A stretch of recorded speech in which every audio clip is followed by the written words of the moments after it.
Assalamualaikum, salam, salve, om swastiastu, nama budaya.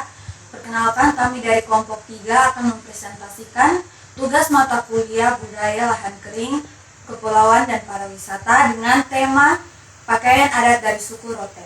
Untuk itu kami akan memperkenalkan diri terlebih dahulu. Nama saya Maria Febrianti Absatule. Saya Lili Seli. Saya Leonardo Siap. Saya Hari Koranizado. Saya Manuela Martins. Demikian perkenalkan diri kami. Selanjutnya kami akan mempresentasikan tugas kami. Kain tenun ikat rotendao telah ada sejak ratusan tahun silam. Sebelum mengenal kapas, kain tenun dibuat dari bahan serat gewang. Tenunan yang dihasilkan berupa sarung yang disebut lambite dan selimut yang disebut lavete. Dipakai sebagai pakaian harian maupun pakaian pesta. Sebelum mengenal zat pewarna dari produk industri, orang Rote menggunakan pewarna tradisional seperti mengkudu, tarum, kunyit, dan lain sebagainya. Saat ini, penenun Rote cenderung menggunakan zat pewarna buatan dibanding pewarna tradisional. Sebenarnya, pada corak kain tenun Rote hanya terdapat warna hitam, merah, putih, dan kuning. Kain tenun bukan hanya digunakan sebagai pakaian sehari-hari, tetapi juga memiliki arti dan peran penting dalam banyak aspek kehidupan masyarakat tradisional Rotendao. Dalam upacara perkawinan adat Rote, kain tenun digunakan sebagai kelengkapan busana pengantin, barang antaran, dan penutup tempat siri atas pemenangan gadis.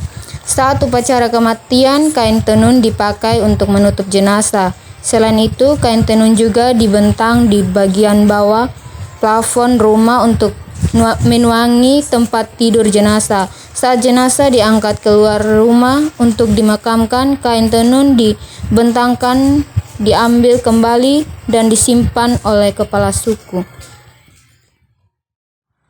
Di samping itu, kain tenun juga mencerminkan status sosial seseorang.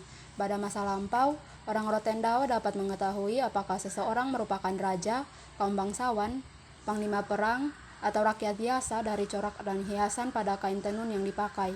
Saat ini, pemakaian kain tenun tak lagi mengacu pada status sosial.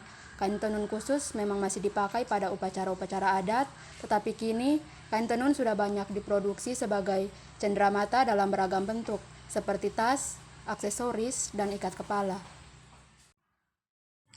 Tilangga merupakan aksesoris dari pakaian tradisional untuk pria Rote. Tetapi pada saat-saat tertentu, misalnya pada saat menarikan tarian tradisional Foti, perempuan menggunakan penutup kepala ini. Tilangga terbuat dari daun lontar yang dikeringkan. Karena sifat alami daun lontar yang makin lama makin kering, maka tilangga pun akan berubah warna dari kekuningan menjadi makin coklat. Bagian yang meruncing pada topi tersebut makin lama tidak akan tegak, tetapi cenderung miring dan sulit untuk ditegakkan kembali. Konon, hal tersebut melambangkan difat asli orang Rote yang cenderung keras. Selain itu, tilangga juga merupakan simbol kepercayaan diri dan wibawa pemakaiannya. Bula molik artinya bulan baru. Hiasan ini biasanya terbuat dari emas, perak, kuningan, atau perunggu yang ditempa dan dipipihkan kemudian dibentuk sedemikian rupa hingga menyerupai bulan sabit. Kalung susun atau habas terbuat dari emas atau perak yang merupakan warisan turun-temurun dari sebuah keluarga suku Rote. Terkadang ada yang menganggap bahwa habas merupakan benda keramat yang dianggap memiliki kekuatan gaib. Pendi merupakan perhiasan yang terbuat dari kuningan, tembaga, perak, dan emas, dan biasanya dipakai di bagian pinggang. Motif yang sering muncul sebagai hiasan pending adalah motif bunga atau hewan unggas. Selain itu, ditambahkan aksesoris lain berupa gelang dan anting.